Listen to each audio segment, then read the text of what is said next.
Matagal pinangarap ni Nanay Minerva na muling mapasailalim sa check-up ang kanyang mahal na si Kuya Muloy.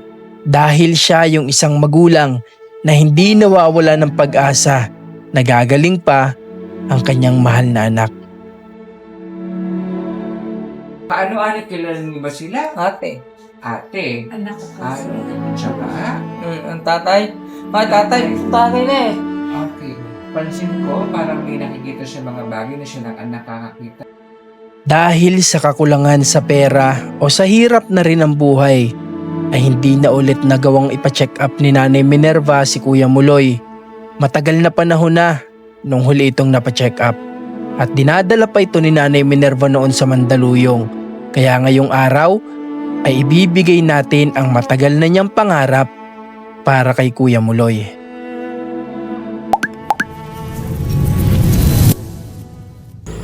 So hello guys, good morning. So andito na ako ngayon kala Nanay Minerva.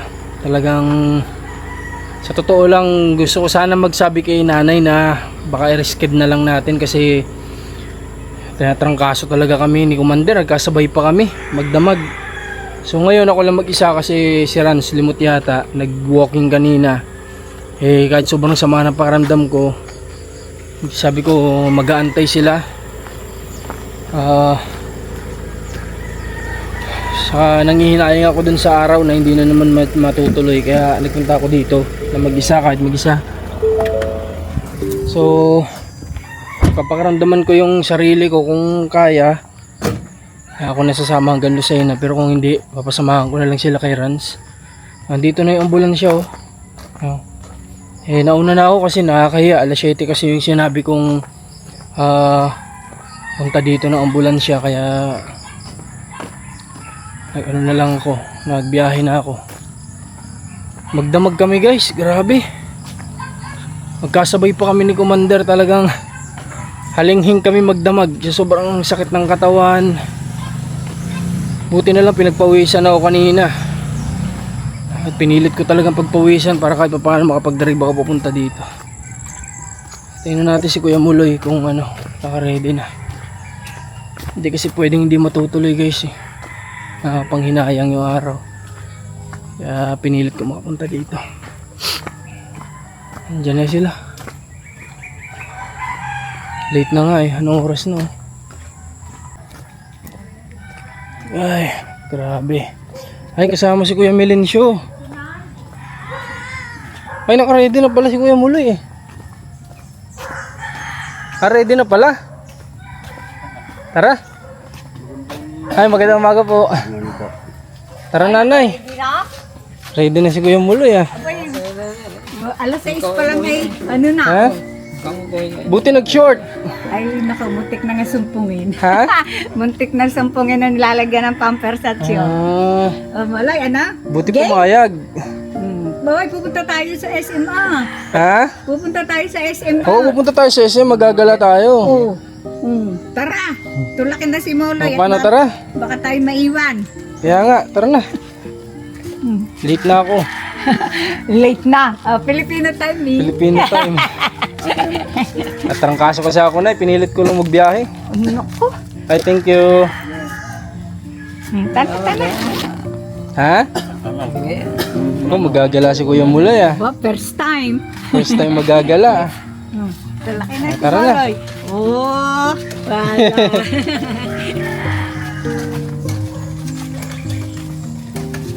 Si Kuya, ay, kasama ka? Hindi. Alakala ko kasama ka. Sa bahay. Ha? Wala pa ako sa bahay. Biniro namin, sabi namin kasama si Kuwan. Sino? Si Baby. Ah, Sabi ko kasama si Baby kasi hawak-hawak niya kahapon sa kamay.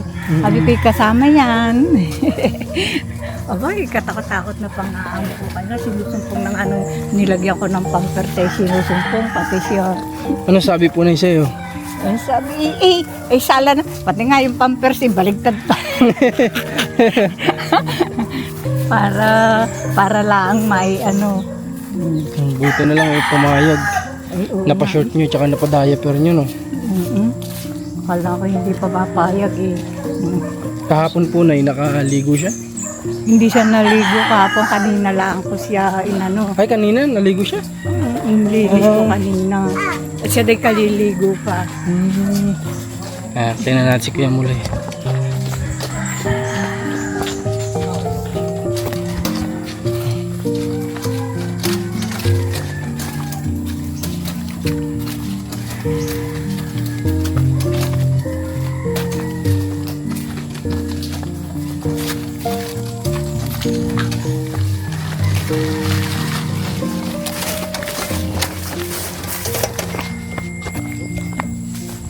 She don't need promises, she just wants the truth.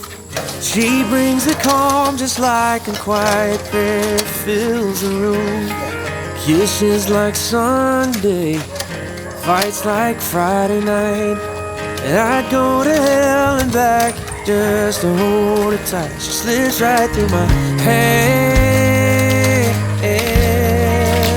It shows up like nothing's changed. Yeah, she's wild when she wants, like she's never coming down. There's a storm in her blood, but I see heaven in her brown eyes. It feels Apo, naka-wheelchair lang daw. breathe. Kasi naman, pinihiga pa. Opo, pahigay na natin malayo yung biyahe. Siya to. Baka hindi sa tumagalan Na nakaupo. matatag. Pinihiga. Tapos dadalhin na lang natin wheelchair. Mat at pinihiga. Pero ikaw na ba? Para komportable siya naman. Ano? Sir, saan mo na sir? Sa Mount Carmel. Alam niyo po yun? Walks away, can't help but wonder what will make her stay. She slips right through my hands. Wonder if she'll let me take. May trabaho din yan eh. Ha? May trabaho din. Meron din. Tapos na. Yeah. Oo nga po. Oh, sarap. Higa lang si Kuya Muloy. Tapos siya yan.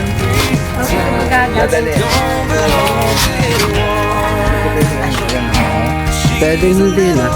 Pagka dumating yung hospital na may minahiram. Okay, bababa na lang. Opo. Sige po, sakay na po kayo. Sakay na na eh. Dala yung service, sakay. Kukonvoy na lang po. Tapos yung kasama ko kukonvoy na lang po sa inyo. Hanggang Mount Carmel, alam naman po niya. Paano kaya Muloy? Tara na. Ayos ka lang dyan? Ganda-ganda nga ng pwesto mo dyan eh. Ito pa sa atin, ano? Oo. Sige na. Paano ikaw? Kalaw kasama ka, nakabis ka eh. Hindi po, walang tao po sa bahay. Ay, sige na. Punta na ako kuya ha. Sige po. Sige po. Salamat dito ha. Okay. So tara na guys. Ay, Diyos ko. Kinunta ko na si Ran, sabi ko pag di ko kaya mag-convoyan niya sila Nanay Minerva hanggang Lucena.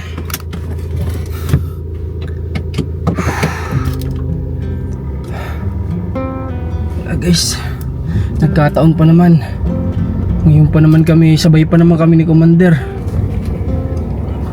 Uso daw eh, di ko alam kung uso, bakit daming uso, sakit pa. So nakakatuwa naman, nakakatuwang tingnan yung mga kapatid ni Kuya Muloy na nagtutulong-tulong para sa kanya. Kita nyo naman, di ba, nag-absent pa yung ilang kapatid ni Kuya Muloy para lang masamahan siya.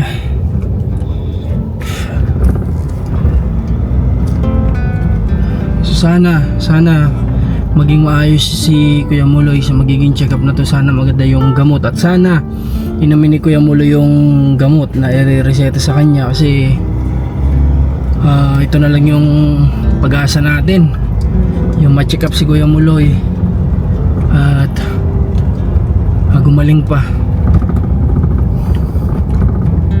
Sabi ko nga, di naman tayo nawawala ng pag-asa na gagaling po si Kuya Muloy.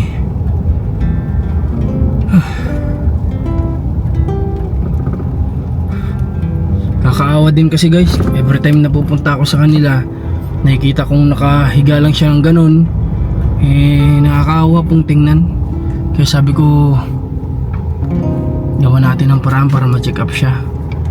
Tapos kapag ka maging maayos na yung pag-iisip ni Kuya Muloy, pag umiinom ng gamot, isunod naman natin yung sa therapy niya, pa-therapy natin. Baka maging maayos pa yung paa niya, tapos makalakad pa. So marami pa siyang magagawa, bata pa si Kuya Muloy. Nakakapanghinayang yung panahon na madami pa siyang pwedeng gawin, di ba? So ayan, nakakonvoy na tayo sa kanila. Yan sila sa unahan. At dahil nga hindi na talaga natin kaya ng mga oras na ito, ay humingi na muna tayo ng backup sa isa nating kasamahan na si Rans. At sa ngayon, siya na muna ang sasama kala Nanay Minerva patungo sa Lucena. At eto na ang mga sumunod na nangyari sa loob mismo ng sinasakyan ni Kuya Muloy. Ano, nasusuka pa? Nasusuka ka pa? Hindi na? Dinin sa Nasusuka dyan sa plastic, ah? Plastic naman dyan. Sino po isa na sa unahan? Ah, yung barangay. Kasama tayo. So guys, ako na muna yung nagsama kasi sama ng lasa talaga ni Marcos. Kahapon pa kasi yung tinatarang kaso. Pag mission namin kila Ate Ninya. Kaya lang wala siya magawa kasi may schedule kami kila Ate Ninya na kailangan din sikasuhin. Kaya yun, kapilitan lumabas. Tapos kaya Muloy, isuka. Malapit naman na tayo. Malapit na. Ay, wheelchair niya. Nay. Nagdala siyang wheelchair po. Ay, paano kaya ito? Dini susuka. Paano Hindi ko alam na susuka. Akala ko iniangat lang yung ulo. Ay, manasalan natin ng wheelchair. Ay, sabagay, meron naman yata doon sila. Meron na lang tayo doon ng wheelchair. Sa second floor pa kasi yun sila eh. Doon. Bale si nanay yung kasama, tapos yung kapatid, yan, kuya. Nag-absent pa daw si kuya. Nag-absent pa si kuya sa trabaho para masamahan si Kuya Muloy. Kaya nakakatawa kasi may mga kapatid pa rin na susamahan si Kuya Muloy para sa check-up, para tumawag kay Kuya Muloy. Ikaw nanay, mapacheck up ka na din? Okay. Hindi pa? Asa nung... Hala mo na muna silang magkapatid. Sabi na ako. Sa uli ka na po. Oo. Sinong kapatid ang titikapan pa? Si Mel, ay doon naman yun sa Mandaluyong. Sa Mandaluyong. Sa isang ligo, magpapacheck up kayo. Okay. O siya Muloy naman na punta. Kaya na muna yung dalawa.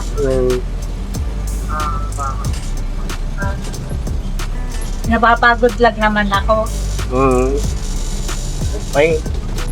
Pahinga mo lang natin. O yan guys, nasaan na kami. Pasok na kami ng Lucena. Nadaanan namin yung rotonda doon na may posting malaki.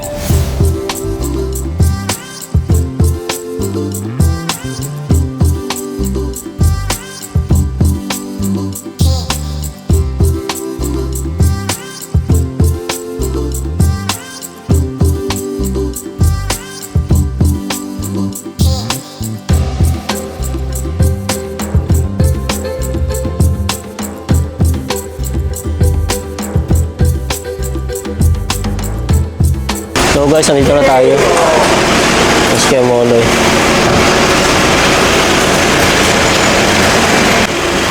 Yan. Kaya Muloy. Nangiram lang tayo ng wheelchair. Para maano. Hey.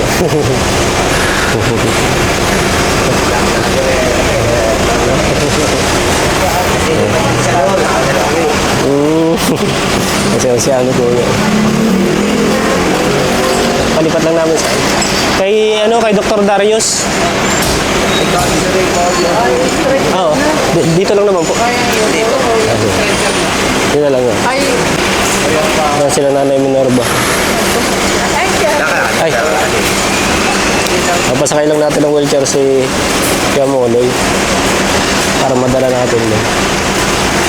Nasa si Juan sa Marcos. Magpapahinga po sa kanila yun. Ha? Magpapahinga po sa kanila, Nay.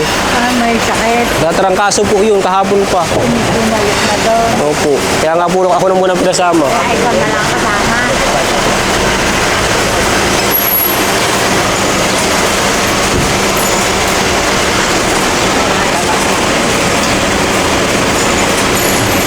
Nanay. Andiyan na po kayo si Dr. Darius?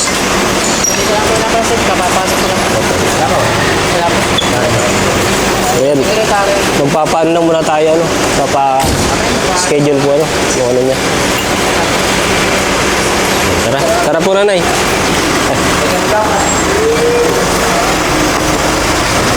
Ay, pagmirenda niyo po muna para kung sakaling ano, habang nag-aantay kayo. Nga po. Sige po. Ingat po. Ay, di, tatawag na lang po kayo pag lalabas na. Wala po na. Sige po. Tayo mo lang sa taas. Po. Ay, ako na lang po. Kunin ko lang yung number. Okay guys, nandito na kami sa loob ng hospital. So, yun, bawal lang mag-video dun sa loob. Kaya dito muna ako sa upuan. Habang inaantay ko sila nanay para check up ni Kuya Moloy. Yan. Medyo maaga naman kami dumating. Sakto lang. Hindi pa nag-uumpisa si Doc. So, kararating lang din yata halos. At para ma-check up yung mga pasyente dito. Hindi naman ganun karami yung pila. Pero, yun. Medyo ano lang. Magantay lang kami kaunting oras siguro. Pag okay na, tawagin naman si Kuya Moloy para sa check up niya. Ako na muna sumama kasi wala si Marcos. At talagang masama daw talaga yung ano niya. Hindi niya kayang umano ngayon. So, nagpilit nga lang sumundo kayo na kila nanay. Kasi syempre, nakapangako din naman na mag-aano doon.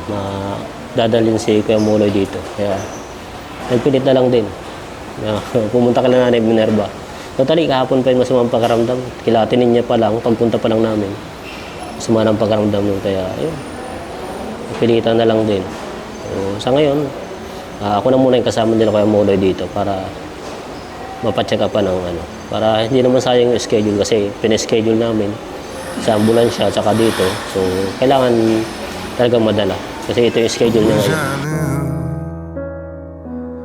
20 years ago, so before I went blue, I've been waiting for someone to cut me loose. I didn't recognize those sad-eyed eyes. All along I was you. I've been kicking the can way too long now. I've been kicking the can way too long now. Peace, say hello to heaven. Magandang umaga, sir. Sige, relax na po. Ano pong pangalan nila? Pangalan? Apo. Romulo. Romulo. Apelyido po, sir, ay? Panganilo. Panganiban. Ilan taon na po kayo, Sir Romulo? Ilang taon ka na, Tay? 16 siya. 16. Parang di naman. Pinakumitulong ko sa inyong pamilya, lalo na sa inyo, Sir Romulo. Oo, tatrabaho din eh. Okay. Kaano-ano kilala niyo ba sila? Ate. Ate. Anak ko Ay, siya. okay. At saka? Ang tatay. Tatay na eh. Okay. Pansin ko, parang may nakikita siya mga bagay na siya lang ang nakakakita. Gano'ng katagal na siyang ganito? 2008 po. Ang tagal na pala, ba't ngayon naisipang ipa-check up? Naipa-check up ko po yan. May nagan eh. Sa Mandaluyong po. Nakakapanakit po ba ang kuya niyo? Ako, opo. Nung isang po 2 beses akong sinabunutan, matik pa ako sinakal. Sabi sa akin na kahit inakita kita ipapatay eh. Nakakatulog po ba siya ng mahusay? Tumigil na po siya ng pag-inom ng gamot. Itinatapon po niya ang gamot ngayon. Ako, hindi po siya pwedeng mawala ng laman. Tutulokan ko din naman po siya, pero hindi po kasi pwedeng tulog lamang dahil po Opo. hindi gamot. Hindi po ito magic na bukas makaloy magaling na si Sir ha. Ito po itatalag 1 buwan mula ngayon. Opo. Kaya hindi po ba siyang ibalik dito 1 buwan? Kada buwan po ang turok. Pwede naman po. Ito po ay gamot para hindi siya tuluyang mawala sa sarili. Natulungan siya makatulog sa gabi. Kaya tutulokan ko rin po siya ha. Buwan-buwan po ito. Kung hindi po siya papayagang matulog ng umaga, tanghali at hapon, sa gabi lang po siya dapat natutulog. Kasi pag natulog na po siya ng umaga, tanghali at hapon, huwag na kayo umasa makakatulog po siya sa gabi. Magkita po tayo sa August 1, Sabado po. August 1. Tapos na si Kuya Moloy at nantay na lang namin yung service. Nandito na, may ikot lang yung service. So, okay naman, naturukan si Kuya Muloy. At yun, buwan-buwan may schedule siya dito. Na-update ko na rin si Marcos, sinawa ko kanina. Tapos, siyempre, yung mga gamot din, hindi naman po pwedeng walang gamot. Yung mga binigay din na gamot. So, pasikreto na lang yun nito kasi hindi pwedeng marinig kay Muloy kasi alam niyo naman si Kuya Muloy. Medyo sa gamot. Kamusta? Okay naman? Naging lakad. Masaya ka naman. Magaya, siyempre, na ipagamot siya. Alay daw ay dumalim. Opo. Tsaka naturukan naman po, naturukan. Babawasan ng pagkain. Nakaganda, naturukan siya eh. Kasi yung mga gamot po, yung reseta na yun, huwag mong mawawala ha. Para bin natin sunod. Okay. Ito yung service natin. Aray conception. Ano?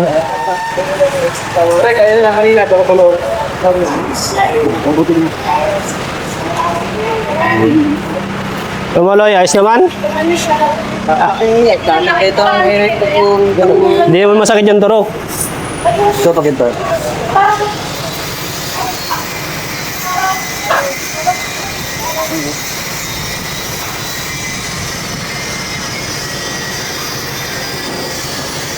Ano? Paano dali? Buhat na muna. Amoy ko pala kayo ng hindi. Pahagap na eh. Ulo naman natuhan. Buhat na. Sabihin niyo ka lang. Puro ko eh.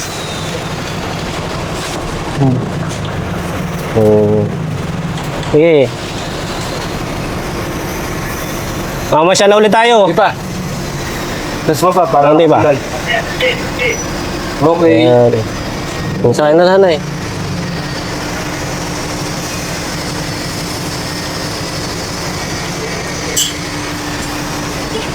Yan.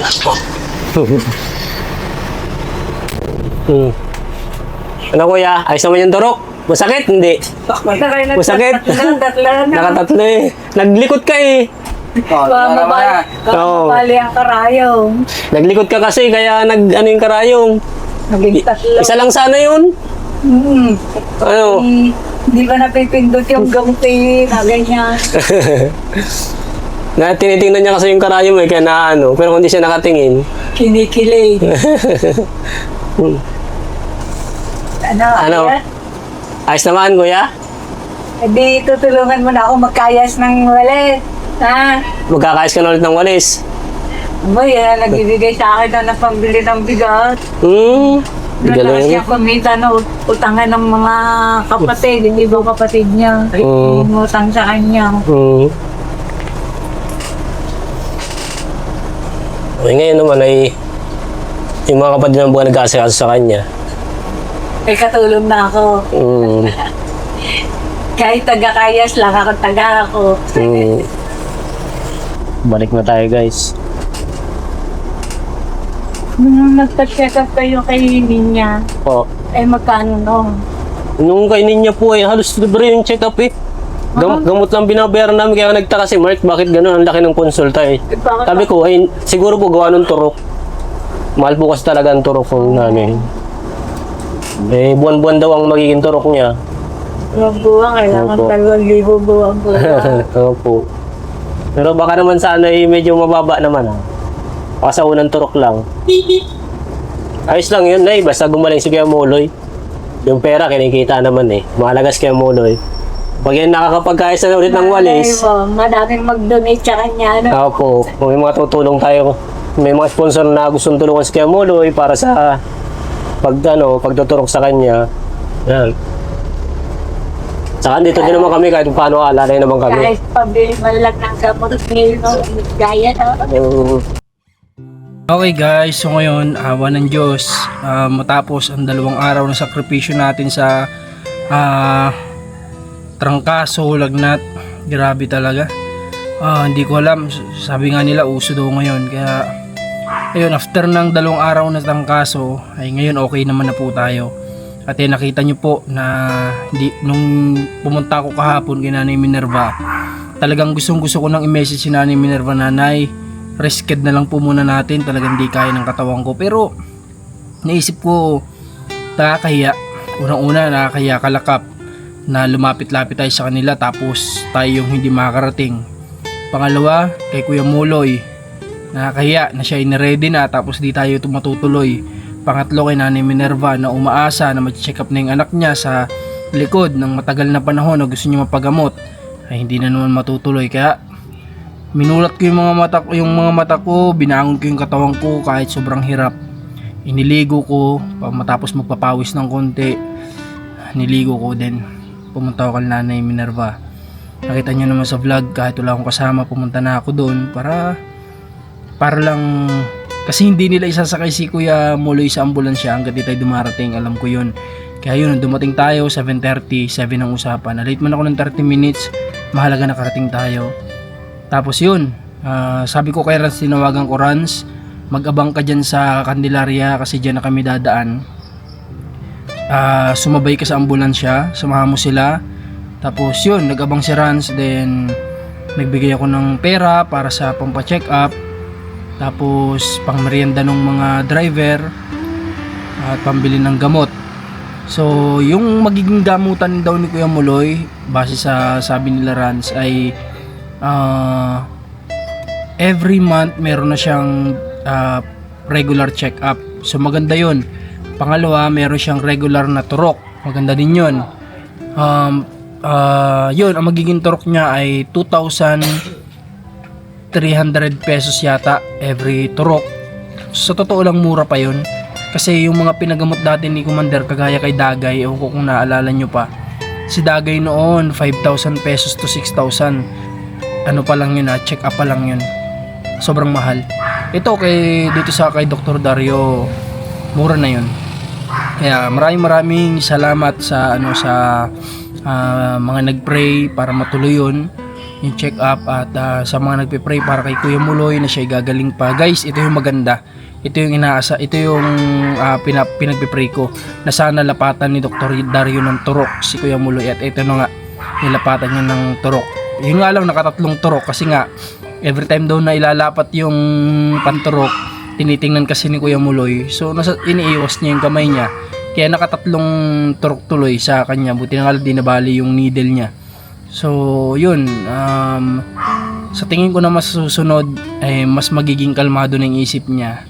Tsaka bukod doon, hindi na tayo mahihirapan na dalhin doon, kasi nga mas okay na isip niya. Kung nung kahapon nga na hindi ganoon ka okay sumama, what if pa kaya kung mas okay yung pag-iisip niya, di ba? O, tapos yung gamot, pinabili ko muna si Rans ng pang 2 weeks, tapos sabi ko dagdagan na lang natin.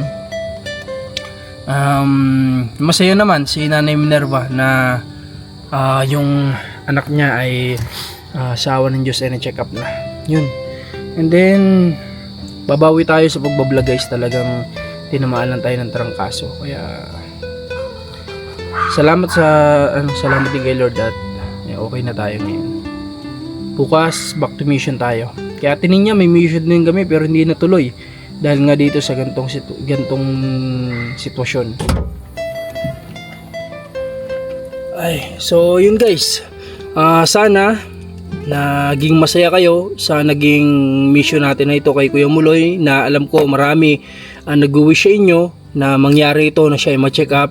So ito na yun, na-check up na, guys, at tutuloy-tuloy na natin to kasi nga sabi ko sa inyo, di ba? Hindi tayo mawawala ng pag-asa na gagaling si Kuya Muloy.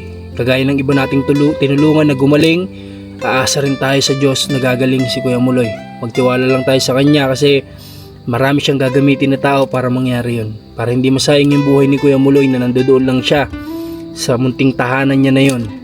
Aasa tayo na sa susunod makikita natin si Kuya Muloy naglalakad na sa labas. Yun lang, maraming salamat. Kung nagustuhan nyo po ang mission natin na to, huwag nyo kalimutan mag-like, comment, share, at syempre mag-subscribe na din po kayo. Maraming po salamat. God bless po sa lahat. Pagpalain nawa po tayong lahat ng Panginoon.